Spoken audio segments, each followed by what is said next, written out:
मंगलाचरण. चिदानन्दैकरूपाय जिनाय परमात्मने परमात्मप्रकाशाय नित्यं सिद्धात्मने नमः.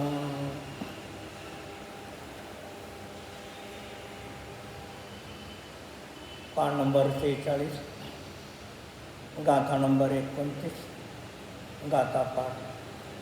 देहा देहिंजो वसई भेया भेयणयेण सो अप्पा मुनि जीवतौ किम अन्ने बहुएण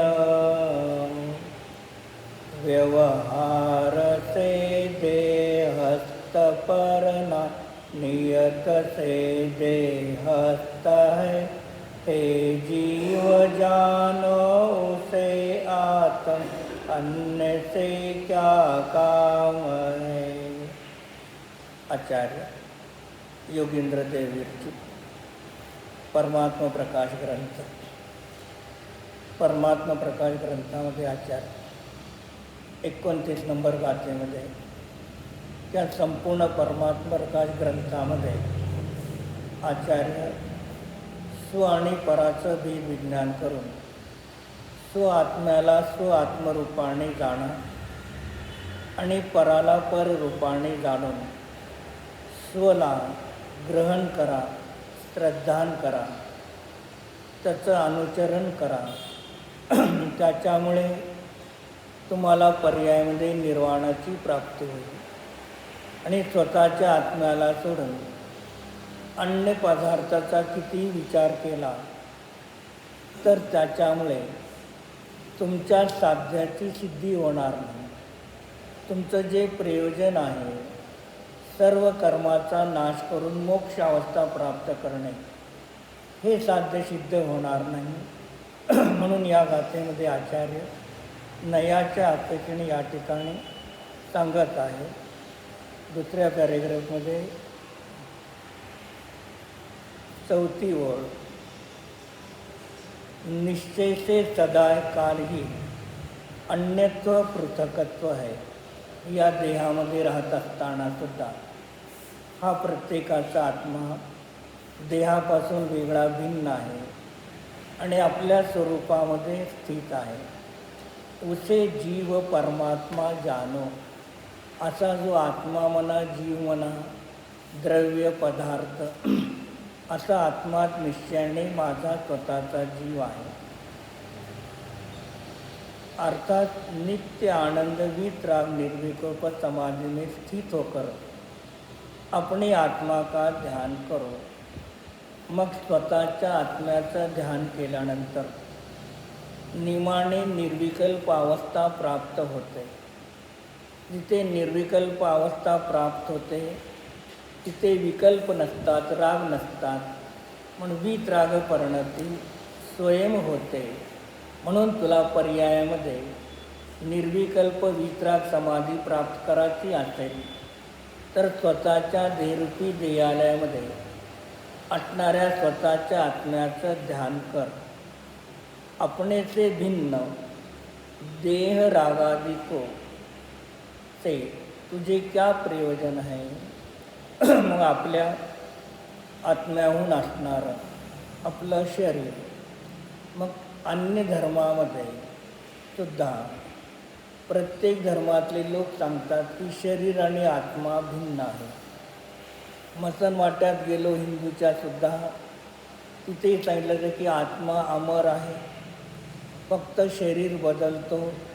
जसं मनुष्यवस्त्र बदलतो तसं शरीर बदलतो.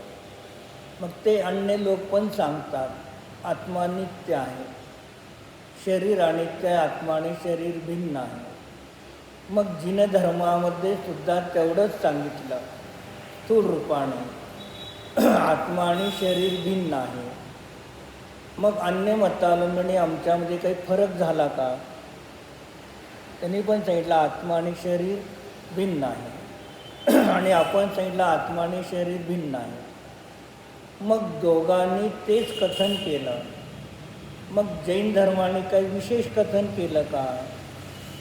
नाही, म्हणजे दोघांची समानताच आहे.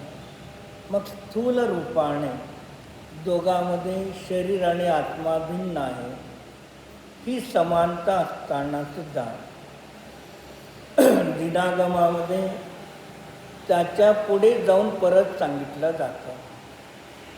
अन्य धर्मीयामध्ये पाप वाईट म्हणतात आणि पुण्याला चांगलं म्हणतात, आणि जिनधर्म पुण्य आणि पाप दोघालाही वाईट म्हणतो. म्हणजे एक स्टेप जाता जरा पुढे जिनधर्माची ही स्टेप वाढली. किंवा अन्य धर्मामध्ये सुद्धा तुम्ही त्यांचे काही लोकांचे प्रवचन, कीर्तन, भजन जर ऐकले, ते लोक पण सांगतात, जसं पाप ही लोखंडाची बेडी आहे, तसं पुण्य ही एक सुवर्णाची बेडी आहे. मग ते पण सांगतात, आपण पण सांगतो. जे इथेपर्यंत अन्य धर्मामध्ये आणि आपल्यामध्ये समानता आहे. तेही म्हणतात की पुण्य आणि पाप दोन्ही भाव बंधाचेच कारण आहे, मुक्तीचं कारण नाही. आणि आपणही सांगतो की पुण्य आणि पाप दोन्ही बंधच आहेत, मोक्ष नाही. मग इथेपर्यंत बहिरंगातून वरवरून काय दिसते, समानता दिसून येते. पण त्यांच्यामध्ये मोक्ष प्राप्त करायचा असेल तर काय मान्यता त्यांची, ईश्वराला जेव्हा मर्जी होईल, मला स्वर्गात न्यायचं तळाला तो स्वर्गात नेईल, मला जेव्हा नरकात पाठवायचं तळाला नरकात पाठवेल. जे काय झालं, ईश्वर कर्तृत्ववाद आला. ईश्वराच्या मर्जीने स्वर्ग नरक मोक्ष मला घेऊन जाणार आहे. मग त्याच्यामध्ये काय झालं, प्रत्येक जीवाचा पुरुषार्थ विफल झाला. जर सगळंच देवच करणार आहे, ईश्वरच करणार आहे, त्याच्याच मर्जीने चालणार, तर मग आपला पुरुषार्थ करण्याचं कार्य संपलेलं आहे. मग तिथे अन्य धर्मामध्ये पुरुषार्थहीन केलेला आहे.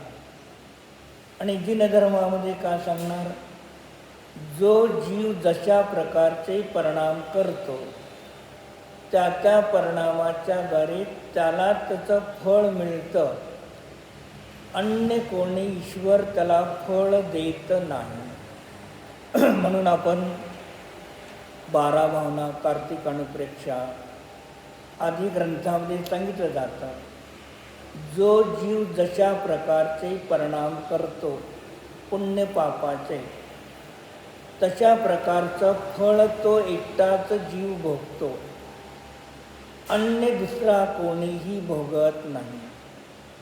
आणि शुद्ध परिणाम केल्यानंतर शुद्धाचं फळही मोक्ष तोच जीव भोगतो, अन्य कोणी भोगत नाही. ही जैन धर्मामध्ये विशेषता आहे. आणि पुढे सांगितलं जातं की जैन धर्मामध्ये पुण्य पाप तर वाईट आहेत, मग तेही काय आहे, चांगले नाही. मग आपल्यामध्ये उत्पन्न होत असताना सुद्धा तो आपला स्वभाव नाही म्हणून सांगितला. पर्याय दृष्टीने आपल्यामध्ये रागद्वेष उत्पन्न होतात, पण तो माझा स्वभाव नाही. सम्यक दर्शन एकदे शुद्धीची अभिव्यक्ती अनंत अवस्था आहे, तो पण माझा शाश्वत स्वभाव नाही. म्हणजे बहिरात्मा, अंतरात्मा आणि परमात्मा जेवढ्या अवस्था आहेत, तोही माझा स्वभाव निश्चय दृष्टीने नाही. आणि पर्याय दृष्टीने तावत काल तो माझा स्वभाव आहे. जे परद्रव्य, आपले होणारे रागद्वेष परिणाम, आपली होणारी एकदे शुद्ध पर्याय आणि आपली होणारी पूर्ण शुद्ध मोक्ष अनंत अवस्था, त्याचंही तुम्हाला काही प्रयोजन नाही. कारण जी अवस्था आहे, पर्याय आहे, साधी शांत आहे, उत्पन्न होऊन नष्ट होणारी आहे, तो तुझ्या आत्म्याचा स्वभाव नाही. म्हणून या ठिकाणी आचार्य सांगितले की अन्य पदार्थाचं काही प्रयोजन नहीं। देह में रहता हुआ भी निश्चय से जो देह रूप नहीं होता है वही निज शुद्ध आत्मा उपादेय है। मग आपल्याला प्रत्येकाचा आत्मा आपल्या आपल्या देहामध्ये शरीरामध्ये राहत असताना सुद्धा तो शुद्ध आत्मा उपादेय आहे। अशा शुद्ध आत्म्याचं ध्यान केल्यामुळे पर्यायामध्ये निश्चय सम्यक दर्शनाची प्राप्ती होऊन अरहंत अवस्था प्राप्त होऊन मोक्ष होतो। जर पर्यायामध्ये मोक्ष प्राप्त करायचा असेल तर अनादि अनिधन मोक्ष स्वरूप जो शुद्ध आत्मा आहे त्याला तुझं ध्यान करणं आवश्यक आहे। गाईच्या गळ्यामध्ये म्हशीच्या शेळीच्या गळ्यामध्ये फासानी दोरी बांधतात। मग व्यवहाराने ते प्राणी दोरीच्या द्वारे बांधलेले आहेत। मग दोरीच्या द्वारे बांधल्यामुळे काय झालं, जेवढी दोरी असेल तेवढ्याच क्षेत्रामध्ये ते जाऊ शकतात, त्याच्यापेक्षा बाहेर जाऊ शकत नाही। एवढंच त्या दोरीने केलेलं काम आहे। पण समोर त्याला खायला गवत आधी टाकलं, त्याला दोरी बंद का बाधा करते का? ते खाऊ शकते, चरवण करू शकते, आतमध्ये पोटामध्ये घालू शकते। पाणी आधी पिण्यासाठी दोरी त्याला कुठेही बाधक नाही। मर्यादा तसं या शरीरामुळे जीवाच्या होणाऱ्या ध्यानासाठी शरीर बाधक नाही हे पहिले निर्णय करा। आपल्याला स्वतःच्या शुद्ध आत्म्याच्या ध्यानासाठी आपलं शरीर बाधक नाही। अरविंद भगवान म्हणतात की तुमच्या छद्मस्ताची तर गोष्ट सोडून द्या, मी अरहंत अवस्थेला प्राप्त झाल्यानंतर माझ्यापाशी माझं परमावतारिक शरीर आहे। मग परमावतारिक शरीर असताना सुद्धा माझ्या स्वतःच्या केवळ ज्ञान पर्यायाच्या द्वारे माझ्या स्वतःच्या शुद्ध कारण परमात्म्याला जाणण्यासाठी शरीर बाधक आहे का मला? नाही। जी समोशनची विभूती आहे मग ती समोशनची विभूती बाधक आहे का? नाही। जे अनौपचारिक अर्थाद्भूत वारणेने शरीर बाधक नाही, उपचारित अर्थाद्भूत वारणेने समोशन विभूती बाधक नाही। समोशनमध्ये असणारे 12 सभामध्ये असणारे जीव बाधक नाही। माझी उत्पन्न होणारी दिव्य ध्वनी ती माझ्या स्वतःच्या आत्म्याला जाणण्यासाठी बाधक आहे का? नाही। म्हणजे एवढे त्यांच्यापाशी विद्यमान आहेत। समोशरण आहे, उपचारित अर्थाद्भूत वारणेने, अनौपचारिक अर्थाद्भूत वर्णनेने शरीर आहे, उपचारित अर्थाद्भूत वर्णनेने दिव्य ध्वनी आहे आणि अशुद्ध निश्चयाने पूर्ण केवल ज्ञान अरहंत अवस्था आहे। मग एवढे असताना सुद्धा माझ्या केवल ज्ञान पर्यायाच्या द्वारे माझ्या शुद्ध आत्म्याला जाणण्यासाठी कोणीही बाधक करू शकत नाही। मग त्यांना शरीर पूर्ण शुद्ध पर्याय आहे का नाही? मग पूर्ण शुद्ध पर्यायाने सहित जीव घेतला अरहंताचा, म्हणून अशुद्ध निश्चयाने काय झाला, पर्याय सहित द्रव्य। हां, म्हणून त्यांनी द्रव्य संग्रहामध्ये काय सांगितलं, 13 गाथेमध्ये गुणस्थान, मार्गणास्थान आणि जीव समास हे अशुद्ध निश्चयाने जीवाचे आहेत भावकर्म। मग त्याला तिथे अशुद्ध निश्चय नाही का म्हटलं तर आपण द्रव्य आणि पर्यायाचा भेद केला म्हणून अशुद्ध. निश्चय संपूर्ण द्रव्याला जाणणे किंवा कथन करणे. निश्चय जे द्रव्य आणि पर्यायाचा भेद करणे अशुद्ध. संपूर्ण द्रव्य जाणणे किंवा कथन करणे म्हणून निश्चय. आणि कथन करण्याचा आणि जाणण्याचा अभिप्राय म्हणून नाही. मग असं पर्यायाकडून संपूर्ण द्रव्य घेतलं म्हणून त्याला अशुद्ध निश्चयने म्हटलं. मग असं ते भावकर्म आहे. मग ते भावकर्मसुद्धा तुम्हाला केवळ ज्ञानाच्या जरी तुमच्या शुद्ध आत्म्याला जाणण्यासाठी बाधक नाही. मग त्यांचं परमावधारिक शरीर आपलं अवधारिक दोघाला शरीर आहे. मग त्यांना बाधक नाही तर आपल्याला बाधक आहे का? नाही. त्यांना समोषणाधी विभूती आहे. आपल्याला घर कुटुंब परिवार घरातल्या वस्तू आहेत ते बाधक आहेत का? नाही. त्यांना समोषणमध्ये मनुष्य तिरेंच देव आहेत ते बाधक आहेत का? मग तसं आपल्या घरामध्ये असणारे सदस्य आपल्याला बाधक आहेत का? की त्यांच्यापाशी जे आहे ते आपल्यापाशी आहे. फक्त विशेष पुण्याच्या उद्याने भिन्नच आहे. बहिरंगातली सामग्री तेच आहे. त्यांच्यापाशी पूर्ण शुद्ध केवळ ज्ञान पर्याय आहे. बरोबर. आपल्यापाशी क्षौक्षम ज्ञान आहे. मग त्यांची केवळ ज्ञान पर्याय त्यांच्या स्वतःच्या आत्म्याला जाणण्यासाठी बाधक आहे का?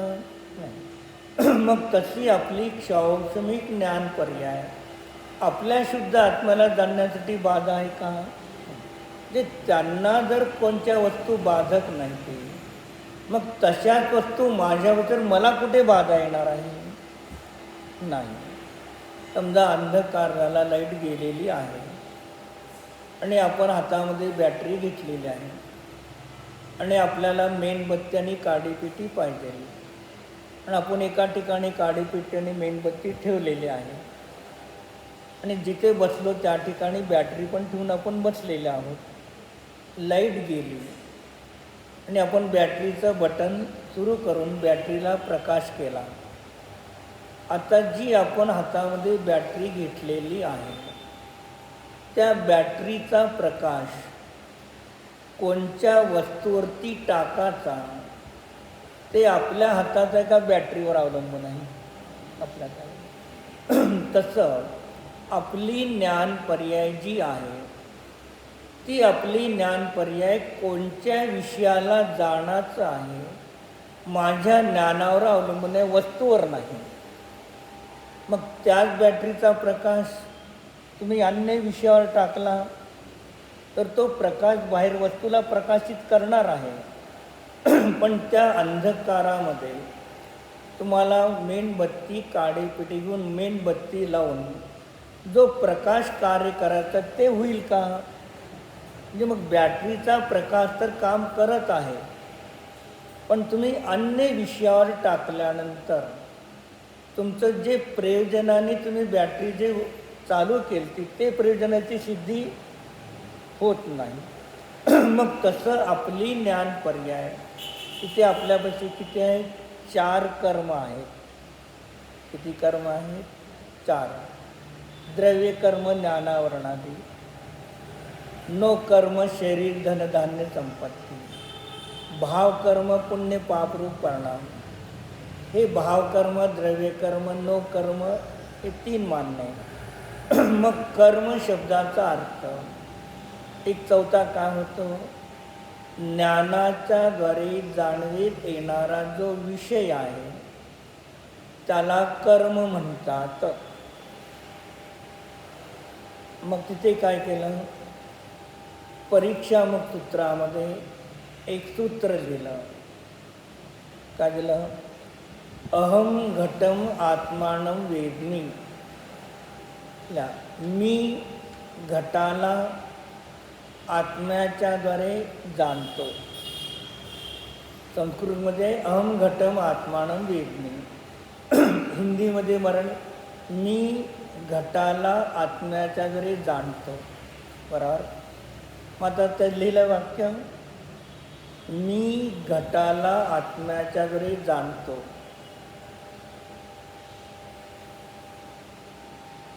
यामध्ये मी कोण मीच्या खालील्या करता,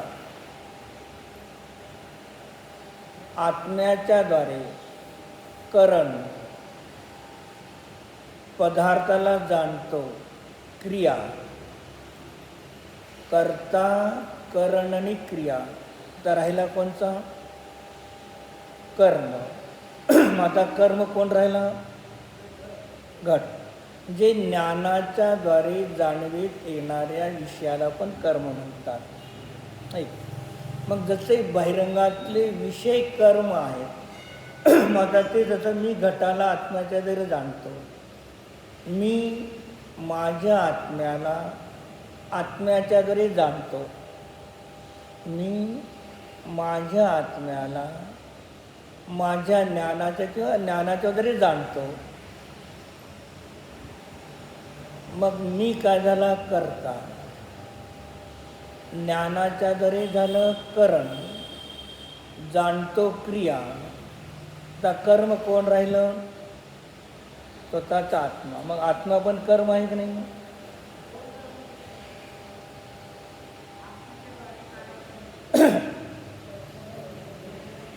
एक ज्याच्या घरी जाणतो त्याला तिथे करण झालं.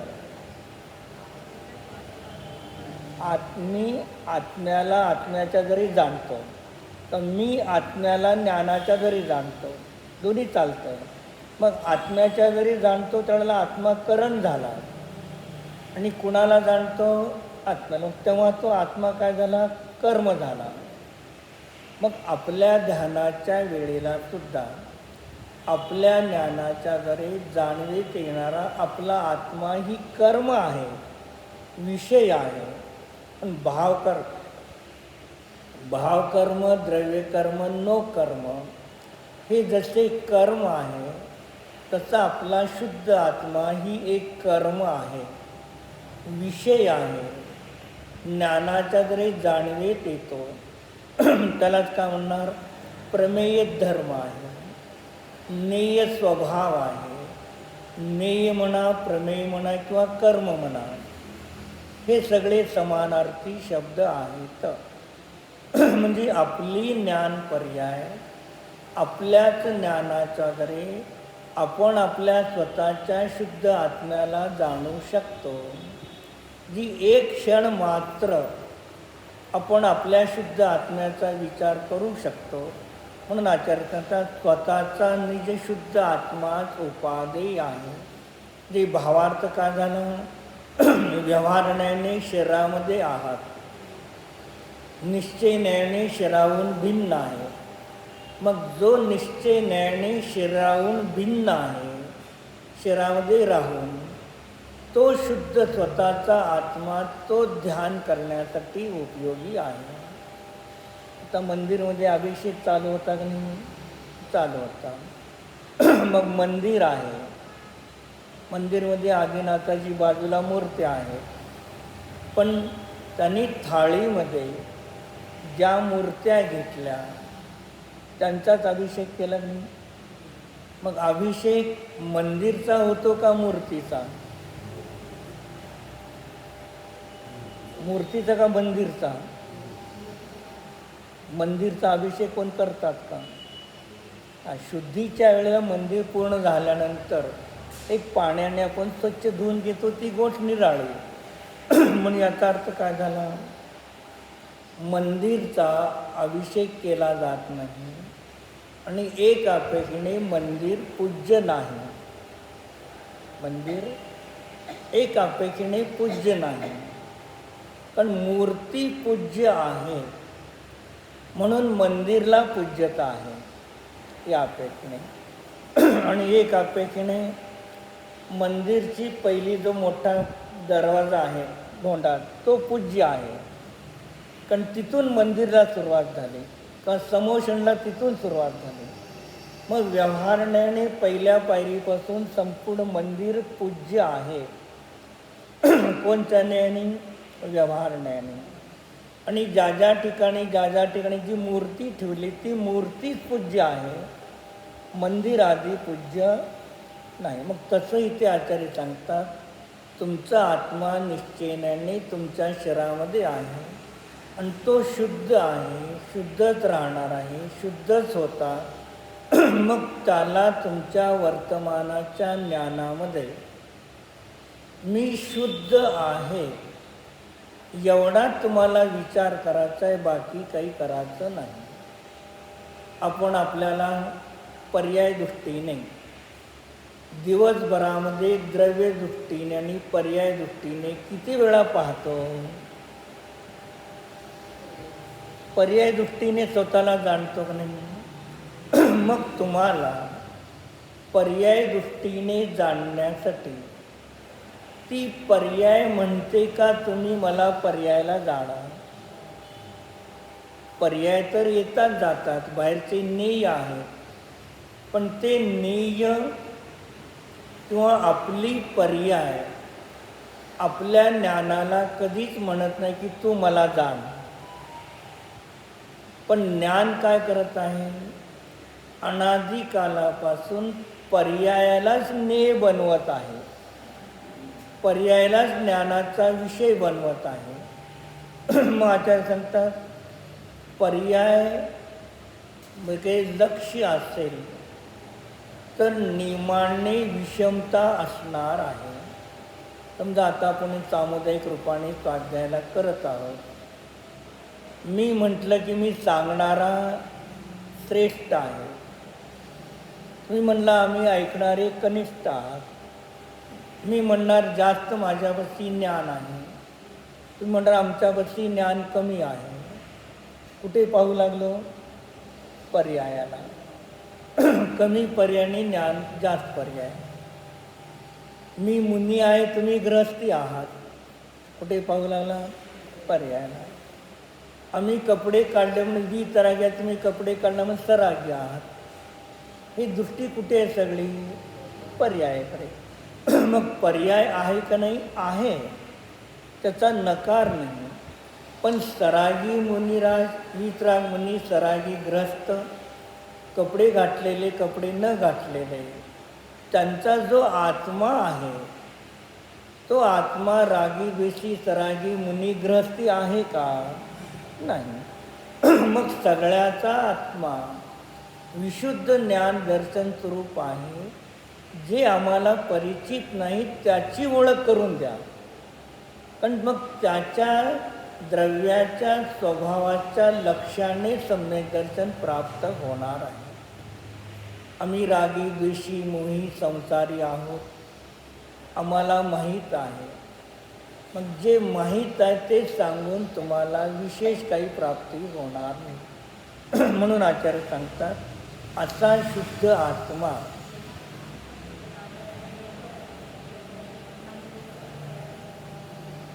जल्प, जल्प ही पर्यायामध्येच होतो आणि अनुभव ही पर्यायामध्येच होणार आहे. जल्प ही पर्यायामध्ये होणार आणि अनुभव ही पर्यायामध्ये होणार. मग जल्प मनाच्या जरी होतात आणि अनुभव ज्ञानाच्या जरी होणार आहे, दोन्हीमधला फरक आहे. मग जल्प आणि अनुभव या दोन्हीच्या वेळेला तर ज्ञान आहेच, ज्ञाना नाहीच नाही. पण जल्प आणि अनुभवाच्या वेळेला दोन्ही ठिकाणी ज्ञान असताना जल्पाच्या वेळेला मनाचं अवलंबन आहे आणि अनुभवाच्या वेळेला मनाचं अवलंबन नाही, ज्ञानाची जाणण्याची क्रिया आहे. ते फरक हा राहणार. जल्प करत असताना सुद्धा परद्रव्य पर्याय भेदरूप वस्तू आहे आणि तिथेही पर्याय जाणते आणि अनुभव करताना पर्याय जाणते, पण तिथे स्वतःचा शुद्ध आत्मा विषय असतो. फरक एवढाच आहे. जल्पाच्या वेळेला मनाचं अवलंबन आणि ज्ञान आहे आणि अनुभवाच्या वेळेला ज्ञान आहे पण मन नाही, म्हणून जल्प नाही. दोन्हीमध्ये ज्ञान तर आपण एक ठिकाणी मनाचं अवलंबन आहे आणि एक ठिकाणी मनाचं अवलंबन नाही, एवढा दोन्हीमधला त्या ठिकाणी फरक आहे. म्हणून मनाचं अवलंबन नाही म्हणून त्या ज्ञानाला निर्विकल्प म्हटलं, आणि जर मनाचं अवलंबन असेल तर त्याला सविकल्प म्हणणार आहेत आचार्य. म्हणून या दृष्टीने सांगितलं आचार्यांनी, तुमचा शुद्ध आत्मा तुमच्या आत्ता देहामध्ये आहे, तो उपाधीमध्ये त्याचंच ध्यान करा, अन्याचं ध्यान करू नका. आचार्याने आपल्याला आदेश दिला, उपदेश दिला, करून घेणार नाही. तर जे आदेश देतात, उपदेश देतात, निघून जातात ते सुखी असतात. जे आदेश देतात, उपदेश देतात आणि करून घेतात ते दुःखी असतात. म्हणून साधू झाल्यानंतर कुणाकडूनही काही करून घेऊ नका. वाटलं 4 लोक आले, उपदेश द्या, आदेश द्या, वाचन करा, अध्ययन करा, चिंतन मन करा, पूजा भक्ती करा. तुम्ही केला का नाही? का केला नाही? मग त्याने म्हणले काही लोक, आम्ही केलं तर राग होणार, नाही म्हणले आम्हाला वेळ मिळाला तर द्वेष होणार. मग आपण दीक्षा जी घ्यायची आहे, पहिल्यांदा आत्मकल्याण करण्यासाठी दीक्षा घ्या. मग आपल्या आत्मकल्याण संगत दुसऱ्याचं कल्याण आपोआप होईल. आत्ता यावेळेला रस्त्यावरती कुठे प्राणी मारले जातात का? बकरी आदी तरी कुठे मारले जातात त्यांच्या देवाचं, पण ते का स्थानामध्ये कोपऱ्यात नेऊन मारतात का नाही? पण महावीराच्या वेळेला रस्त्यावर प्राण्याला मारत होते. कुठे? रस्त्यावर. महावीर नव्हते का तिथं? महावीर राजा होता, त्यांना माहीत नव्हतं का? काय केलं का महावीराने? का? दुसऱ्याला काही सांगून उपयोग नाही.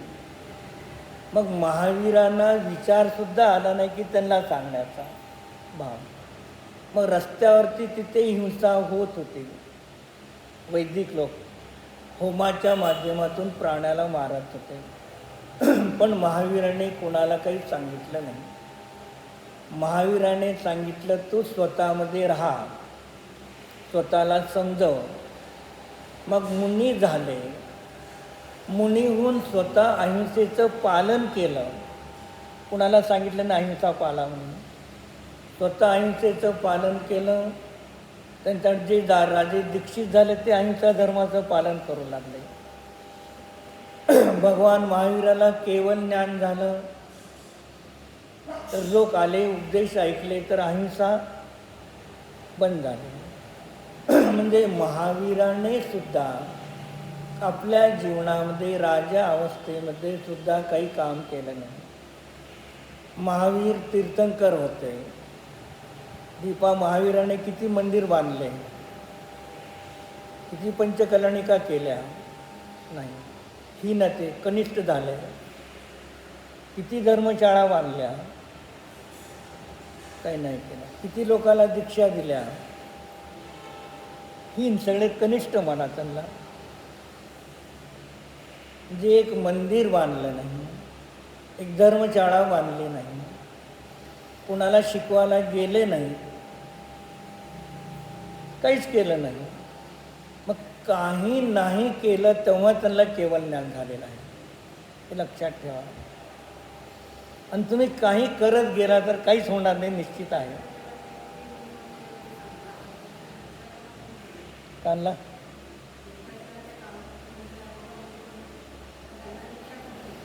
तरी तीर्थंकर कोणालाही दीक्षा देत नाही. कोणा बाकीचे आहेत ना मग त्यांना अन्य आचार्य जे कोणी असतील, तर तीर्थंकर असतं. महावीराच्या समयाला पाषाणाच्या तीर्थातले होते की नाही आचार्य आधी, मग ते तिथे दीक्षित देतात का दुसरं? कारण पंचपरमेष्ठीचे गंधर आचार्य पदामध्येच येतात. फक्त आता एक विशिष्ट क्षोभम याच्या अपेक्षेने त्यांना गंधर्वपद एक स्वतंत्र घेतलं, पण ते साधूमध्ये येत नाही, उपाध्यायामध्ये येत नाही, आचार्यामध्ये गर्भित होतात. मग तीर्थंकर सुद्धा मोक्ष प्राप्त करताना तीर्थंकर अवस्थेमध्ये मोक्ष होत नाही. तीर्थंकराला सुद्धा साधू अवस्थेत आल्यावर मोक्ष होतो. साधू अवस्था, साधू नाही, साधू अवस्थेमध्ये आल्यानंतर तीर्थंकराला मोक्ष होतो. मग ती महावीराला साधू अवस्था केव्हा आली दीपा? महावीराला साधू अवस्था केव्हा आली? तीर्थंकर अवस्था केव्हा आली? केवळ ज्ञान झाल्यानंतर. साधू अवस्था केव्हा आली? तीर्थंकर नंतर साधू अवस्था केव्हा आली?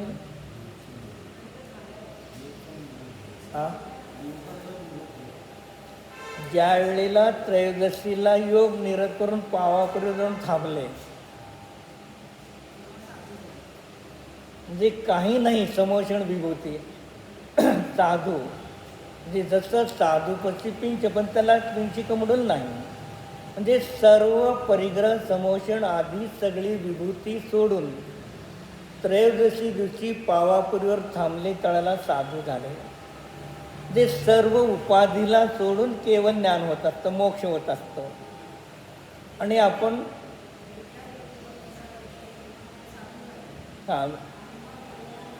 आर्यंत झाले,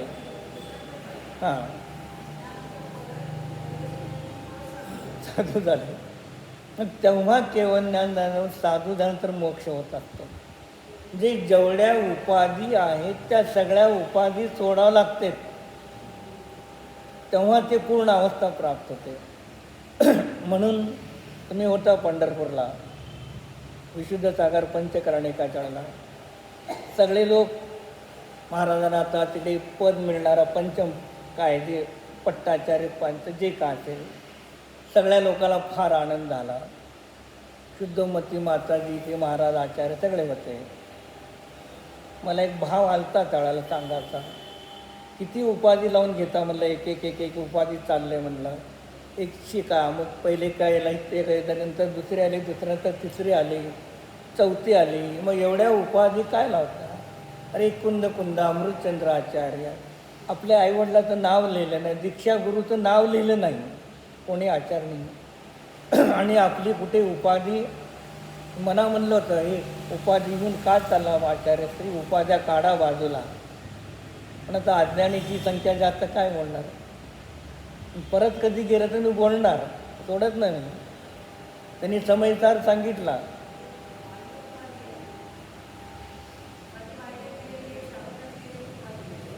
घ्यायची का न घ्यायची कोणावर अवलंबून. मग स्वीकार केला का नाही, स्थानामध्ये कुठं, स्थानामध्ये गेला म्हणजे कायाचे अनुभव नाही का नाही, आपले मनाची आहे, कायाची पुष्कळ आहे. पण त्यांनी समयसार सांगितला. मग मी प्रवृत्त आहे, समयसार वाचलं, ऐकलं त्यांच्या समोर. महाराजला म्हणलं, आचार्य तुम समयसार कुंद कुंद का समयसार नाही करते म्हणलं. मी त्यांना असं बोललं, दाखवलं मुखावरती. तो कुंद कुंद आचार्य परमशुद्ध निश्चय नाही का समयसार बताते, यार अशुद्ध निश्चय नाही का समयसार बता रे म्हणून सांगितलं त्यांना. ग बसले, काही बोलले नाही. लोकांना समजत नाही, समयसार प्रवचनसार अशुद्ध निश्चय नाही सांगत का शुद्ध निश्चय नाही सांगत, समजत नाही. पण मी त्यांना बोलून दाखवलं की आप समयसार शुद्ध निश्चय नहीं कुंद कुंद का नहीं बता रहे, अब अशुद्ध निश्चय नहीं का पूर्ण शुद्ध निश्चय नहीं केवल ज्ञान पर है के जरा समयसार बता रहे हैं. ग बसले, काही बोलले नाही. कुणाची हिंमत नाही जाऊन बोलायची. बोलायला पाहिजे, चुकीला चूक दाखवा, भले ते सुधरू ना सुधरू, पण तुम्हाला भावाला विचारायला तुम्ही सांगितलं. पण त्याच्यानंतर पंडितजी आप कहते बराबर आहे, काय म्हणले, बराबर आहे एवढे बोलले. पण मी झूठ बोलतोय नाही म्हणले. जे कुंद कुंदाचा समयसार सांगत नाही ते. कुंद कुंदाचा समयसार पण शीतल प्रसाद जैन ब्रह्मचारी, साहू प्रसादवाले, पंडित काहनजी, जगमोहनलाल शास्त्री, फुलचंद शास्त्री, कैलासचंद शास्त्री, वीरसागर महाराज, या लोकांनी कुंदकुंदाचा समयसार सांगितला. तर बाकी सगळे अशुद्ध निश्चय न्यायामध्ये समयसार सांगतात. त्या समयसारचं डिव्हॅल्युएशन करतात. जिथून सांगायचं ते सांगत नाही ते सांगतात. मग अशुद्ध निश्चय न्यायाचा समयसार सांगून अशुद्ध निश्चय न्यायाच्या समयसाराला विषय करून सम्यक दर्शनाची प्राप्ती होत नाही. कारण अशुद्ध निश्चय न्यायाचा समयसार प्रमाणाचा विषय द्रव्य पर्यायात्मक वस्तू आहे आणि कुंदकुंदाचा समयसार एकत्व विभक्त आत्मा शुद्ध समयसार तो कुंदकुंदाचा विषय आहे. कोण जेवढं तुम्ही अज्ञानी लोकाला ठेवताल तेवढी आपली भाजी भाकरी पोळी भाजते. नाही का सांगत नाही तुम्ही? नाही सांगा बराबर. मग आचार्यांनी सगळे नाही लिहिले सांगितलं तर का सांगत नाही? चांगलं आहे. म्हणून समोरला काय सांगतो न सांगतो कुंद अमृतचंद्र जैसे आचार्य काय सांगतात आपल्याला तर आपलं ज्ञान असू देणार. दुसऱ्याला नावं ठेवून आपणही अनेक भावात तसेच होतो. मग तसा सांगितला म्हणून तर आज संसारात परिभ्रमण करत आहोत. असं आहे का? समजा तुम्ही विवाह केला आणि तुमची कन्या म्हणली मी विवाह करत नाही. तिचे भाव झाले. मूर्ख आहे, कळत नाही का? लग्न करायलाच पाहिजे. चालेल का? मग आपण विवाह केला, आपली संतती जर दीक्षित होत असेल मग त्याला चांगलं म्हणायचं का वाईट म्हणायचं? चालेल मग आपण चुकलो आणि त्याने चुकायला पाहिजे का? मग तिथे आपला मुलगा जरी मुली दीक्षा घेत असेल तर चांगलं कार्य आहे. मग तसं त्या ठिकाणी पिंची कमळ धारण करून आणि वस्त्र धारण करून आणि आज काय चाललं आहे? कोण सांगतो हे बघतं, काय सांगतं हे बघायला कोण तयार नाही. कारण का? काय सांगतं ह्याला कोणाचं देणं घेणं नाही. कोण सांगायला आहे? अमुक का तमुक का तमुक का तमुक. देवागम स्तोत्रामध्ये समंत्रभद्र आचार्यांनी 6व्या कारिकेत सांगितलं स तो मी वासी निर्दोष. हे अरन भगवान तुम्ही निर्दोष आहेत. काय? तुमचे वचन युक्ती आणि शास्त्राच्या जरी अविरोधी आहेत. मग ज्याचे वचन युक्ती आणि शास्त्राचा जरी अविरोधी आहे तो प्रामाणिक जीव आहे. पुढे एक ठिकाणी त्यांनी दिलं समंत्रभद्र देवगाम स्तोत्रामध्ये व्यक्तीवरून वचनाची श्रेष्ठता नाही, वचनावरून व्यक्तीची श्रेष्ठता असते. पण आज ऐकणाऱ्या लोकांना वचन कोण काय सांगतो तरी त्याचं ज्ञान नाही. तर पिंची कमुडाला वस्त्र शुल्लक काय ब्रह्मचारी आहे संपलं. मग व्यक्तीवरून वचनाला श्रेष्ठ मानू लागले आणि आचार्य म्हणतात वचनावरून व्यक्तीची श्रेष्ठता येते. लोकव्यवहारामध्ये सुद्धा तुम्ही वचनावरून व्यक्तीला श्रेष्ठ मानता, व्यक्तीवरून वचनाला श्रेष्ठ मानलं जात नाही. काय करणार? ज्यांच्या जशा पाप पुण्य कर्माच्या त्यांच्या लाभांतराय कर्माचा जसा क्षोभक्षम असेल तसे निमित्त त्यांना मिळणार आहे. म्हणून रागद्वेष करू नका. उपदेश जिनवाणी आहे, सांगण्याचा प्रयत्न करा. उपादानाची योग्यता असेल ग्रहण करा, नाही तर नाही करा. आणि मला माझ्यासाठी समजवत आहे, तुमच्यासाठी नाही. पण एक सहज रूपाने तुम्हाला सांगत असताना मी मलाच सांगत आहे, हे जीवा तू शुद्ध आहे आणि तुला अशा शुद्ध आत्म्याचं तुला वारंवार ध्यान करायचं आहे. म्हणून आचार्यांनी सुद्धा शुद्ध आत्मा ध्यानासाठी उपयोगी आहे हे सांगितलं आहे. व्यक्तीपशी जाण्याला बंदी नाही, लक्षात ठेवा. व्यक्तीपशी जाण्याला बंदी नाही. व्यक्तीची यथाशक्ती वैयावृत्ती करण्यासाठी बंदी नाही. पण त्या ठिकाणी काय करा? वचन पाहिल्यानंतर मग समंत्रभद्राने देवागम कारिकेमध्ये एक कारिका लिहिलेली. जो जीव स्वतःचा वैरी असतो तो दुसऱ्याचा वैरी असतो. जो दुसऱ्याचा वैरी आहे तो स्वतःचा वैरी म्हणत नाही. मग तिथे सांगितलं, जो स्वतःचा वैरी आहे तो दुसऱ्याचा वैरी आहे. मग स्वतःचा कोण वैरी असू शकतो का दीपा? नाही. लोकव्यवहार कुठेही आपण आपले वैरी नाही, आपण आपले मित्रच आहोत. दुसरा व्यक्ती आपला शत्रू किंवा मित्र असू शकतो, वैरी असू शकतो. मग तिथे समंतभद्राचार्याने सांगितलं की प्रत्येक व्यक्ती पहिले स्वतःचा शत्रू आहे, मग दुसऱ्याचा मित्र किंवा शत्रू नंतर आहे. मग स्वतःचा शत्रू का आहे? अनेकांत आनंद धर्मात्मक वस्तू शाद्वाद पद्धतीने समजत नाही, श्रद्धान करत नाही, ज्ञान करत नाही, अनुचरण करत नाही. पण आपल्या स्वतःच्या अनेकांत आनंद धर्मात्मक वस्तू शाद्वाद कथन सांगितलं झाले. पण अशा अनेकांत आनंद धर्मात्मक वस्तूला स्वीकार करत नाही, तुम्ही स्वतःचे वैरी आहेत. पहिले बाहेरच्या वैऱ्याची तर गोट दिलीच नाही, पण संसारामध्ये तुमचे जे अनेक प्रकारे वैरी त्याची चर्चा नाही. अनेकांत आनंद धर्मात्मक वस्तूला तुम्ही स्वीकार करत नाही, तुम्ही स्वतःचे वैरी. आणि अनेकांत आनंद धर्मात्मक वस्तू शाद्वाद पद्धतीने मांडत नाही, तर त्या सर्वाचे तुम्ही वैरी झाला. कारण त्यांना जशा प्रकारचं ज्ञान द्यायला पाहिजे, अनेकांत आनंद धर्मात्मक शाद्वादाचे जर कथन पद्धती करायला पाहिजे, तर तेवढ्या लोकांचे तुम्ही वैरी झाला.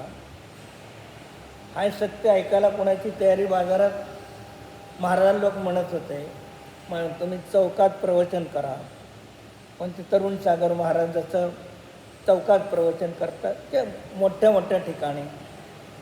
महाराज म्हणले ते साधू जैन लोक तत्वज्ञान समजायला तयार नाही, मला चौकात नेऊन सांगता म्हणले.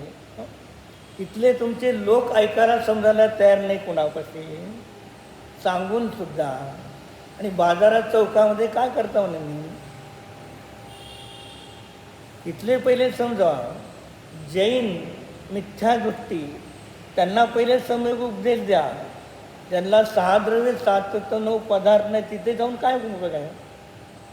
महाराजांनी कधी भर सभेमध्ये काही जास्त केलं नाही. या आणि जिथे भीड असते तिथे धर्म नसतो, धर्म ग्रहण केला जात नाही.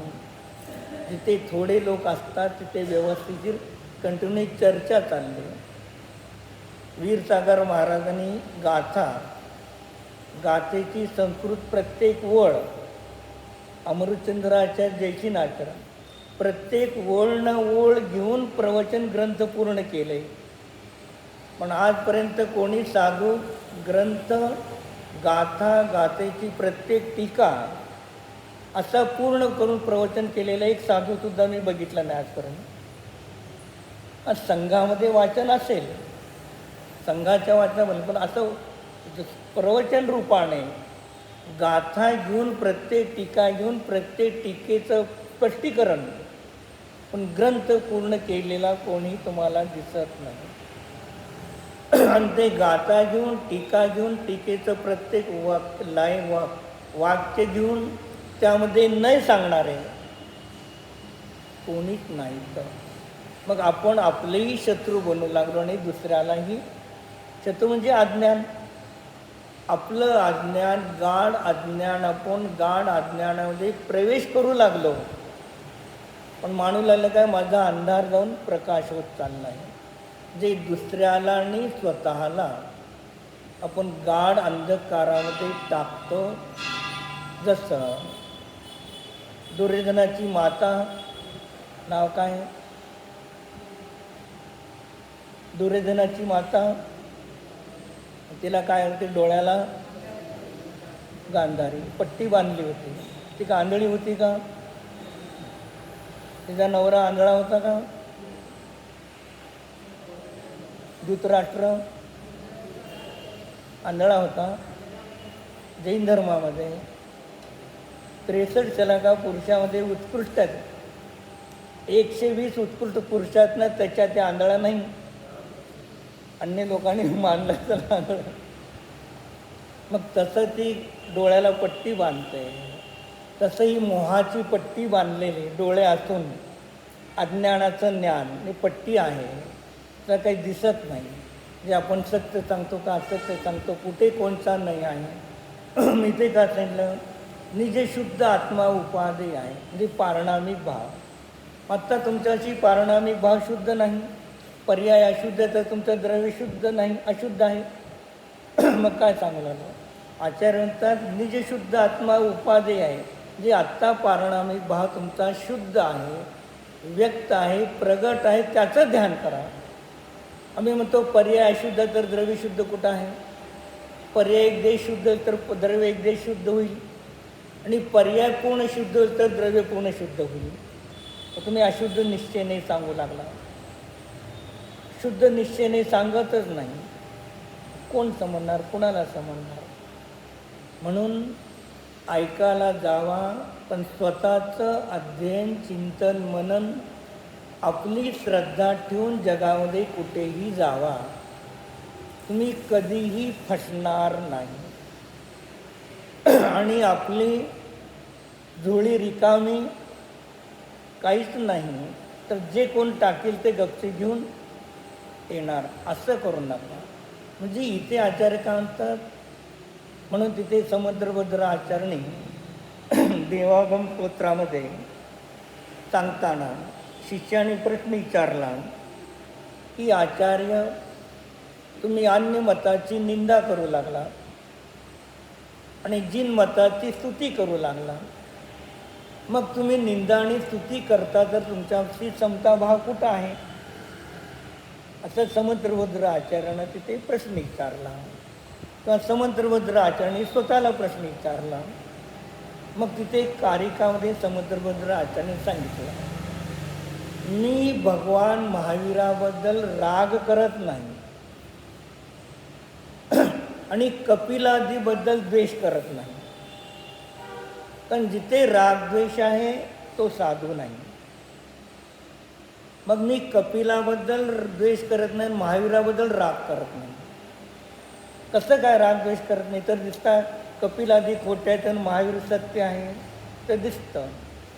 मग समुद्रभद्र आचार्याने सांगितलं, मी सत्य तत्वज्ञान मांडत असताना, काय म्हणले, महावीराचा पक्ष घेतला नाही. मी सत्य तत्वज्ञान मांडत असताना महावीराची सिद्धी झाली आणि कपिलादीची असिद्धी झाली. मग मी रागद्वेष केला का? मी तत्व मांडत आहे, अनेकांत आनंद धर्मात्मक वस्तू शाद्वाद पद्धतीच्या मांडत आहे, तेव्हा महावीराची पुष्टी स्वयं झालेली आहे. महावीराची पुष्टी राग केला नाही. आणि मी जी वस्तू मांडली अनेकांत आनंद धर्मात्मक शाद्वाद पद्धतीने, ती अन्य मतामध्ये सिद्ध होत नाही. पण मी द्वेष कुठं केला? मी वस्तूची सिद्धी करत आहे, व्यक्तीचा रागद्वेष करत नाही. बस संपलं. वस्तूची सिद्धी करत असताना तर तुमच्या अंतरंगामध्ये रागद्वेष असेल तर पाप आहे. तुम्ही वस्तूची सिद्धी करून मग कोण कुठे चुकतो, कोण कुठे बराबर आहे, ही सांगताना रागद्वेष नाही. पण काय सांगितलं? परोक्ष ज्ञानाचे किती भेद आहेत? परोक्ष ज्ञानाचे किती भेद? 1, 2, 3, 4, 5 किती? 5. स्मृती, प्रत्यभिज्ञान, तर्क, अनुमान, आगम, 5 झाले. मग त्या आगम ज्ञानाचं लक्षण करताना परीक्षा सूत्रात काय केलं? आगमाचं लक्षण आप्त वाक्य निगमन बंधनम अर्थ ज्ञान प्रमाणम. ते प्रामाणिक पुरुषाच्या द्वारे केलेल्या वचनाला अनुसरून जे कथन आहे त्याला आगम म्हटलं. म्हणजे प्रामाणिक पुरुषाच्या द्वारे जे कथन केले, वचन केले, आणि त्या वचनाच्या माध्यमातून भावार्थ रूप ज्या वस्तूला ग्रहण करणाऱ्या माझ्या ज्ञानपर्यायाचं नाव आगम आहे. म्हणजे इथे काय केलं? आगम आपली ज्ञानपर्याय ही आगम नाही. मग प्रामाणिक पुरुषाच्या द्वारे केलेल्या वचनाच्या द्वारे त्या पदार्थाचं भावात रूपाने तुम्ही जे ज्ञान ग्रहण केलं त्या ज्ञान पर्यायाचं नाव आगम. प्रामाणिक पुरुष दिलं, रस्त्यावरला येडा नाही, मेंटल नाही. तसंही ते कोणी प्रामाणिक पुरुष असू दे, तो अनेकांत आनंद धर्मात्म वस्तूची सिद्धी करतो. त्याचे वचन आणि वस्तू याच्यात मेळ खातं का बघा. बतच असेल तर तो कोणीही असो, स्वीकार करा. आणि ही अनेकांत आनंद धर्मात्म वस्तू वचनाच्या जरी दूषित असेल तर ते योग्य नाही. मग योग्य अयोग्याचा निर्णय करण्यासाठी रागद्वेष करावा लागते का? योग्याला योग्य ग्रहण करा, अयोग्याला सोडून द्या. भाजीला जातो, सगळ्या भाजीवाल्यापाशी आजची ताजीच भाजी असते का? काही कालचे पण ठेवून राहिले असते, तो पण ठेवतो, त्याला पण जरा पाणी मारतो. आणि आजची ताजी भाजी आहे त्याला पण उन्हाळा असं जरा पाणी मारतो. मग आपल्याला दोन्ही पाणी मारलं तरी कालची आणि आजची भाजीमध्ये फरक जाणवतो का नाही? त्याला म्हणतो काही तुझी भाजी वाईट आहे, कालची नको आम्हाला. ताजी दिसते, घ्या की तुमचं, खाला जाणं. त्याला वाईट म्हणायची का आवश्यकता आहे? चांगल्याला ग्रहण केलं तर आपोआप संपलेलं आहे. तसंही ते जिनवाणीमध्ये व्यक्ती नाही, पक्ष नाही, वस्तूची सिद्धी करा. आणि ज्याला ग्रहण करायचं आहे, जो उपादानाची ग्रहण करेल, नाही असेल तर नाही ग्रहण करणार. मग त्याच्याबद्दल पण द्वेष करू नका. मारीचीने तेव्हा ग्रहण केलं नाही, सिंहाच्या पर्यायात ग्रहण केलं. पण आज देशना असू दे, देशना असणारा जीव एक दिवस नियमाने सुधारणार आहे. आणि ती देशना कशी सम्यक पाहिजे, मिथ्या नाही. मग अनेकांत आनंद धर्मात्मक वस्तू पहिले प्रमाण ज्ञानाने जाणली जाते. मग प्रमाण ज्ञानाने अनेकांत आनंद धर्म वस्तू जाणल्यानंतर नय ज्ञानाने अनेकांत धर्माचं कथन केलं जाणार आहे. पण ही आई पाया इथून सुरू होतो. ह्याला म्हणतात लोक BAचा MAचा क्लास आहे. काय करणार कोण? हो.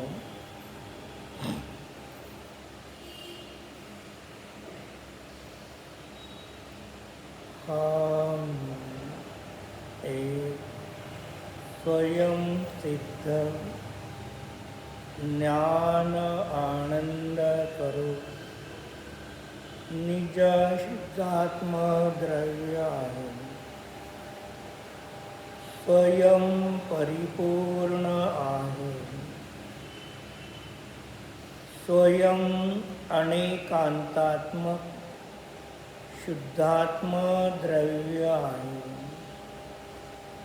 मी ज्ञाता द्रष्टा मात्र अस्ति स्वरूप आहे. राग द्वेषादी परिणाम स्वरूप नाहीच.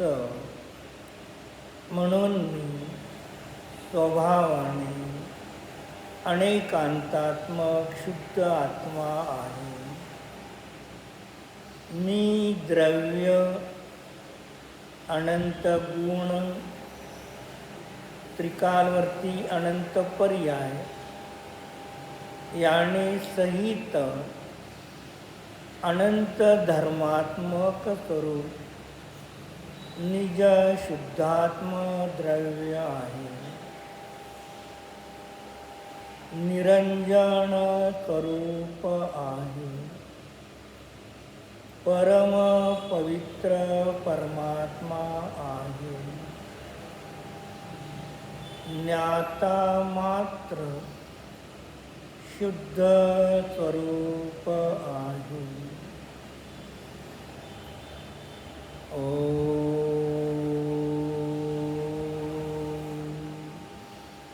शांति शांति शांति.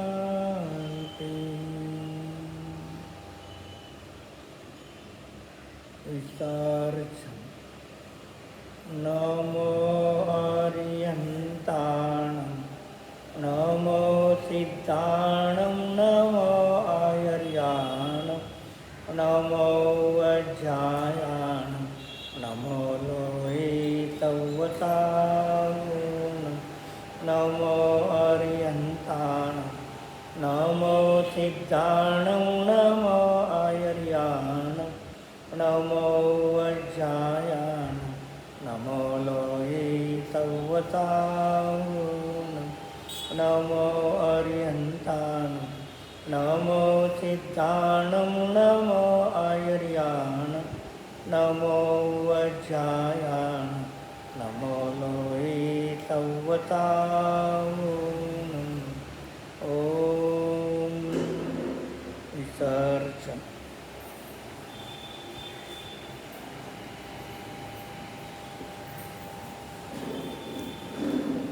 जावणिके ज्ञानते तुझे लोकालोक तो वाणी मस्तक नम सदा देतो देव भजो अरहंत नित गुरुते निर्भ्रन दया धर्म पालो सदा यही मुक्तिका पंथ.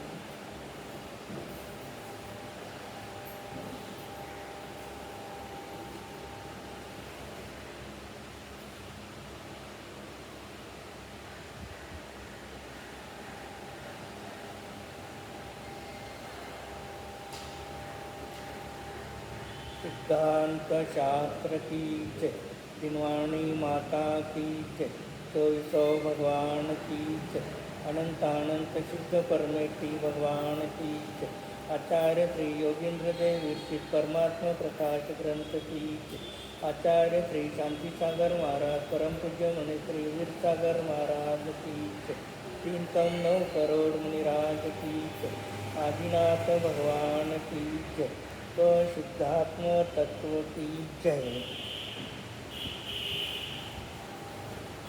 नमस्ते.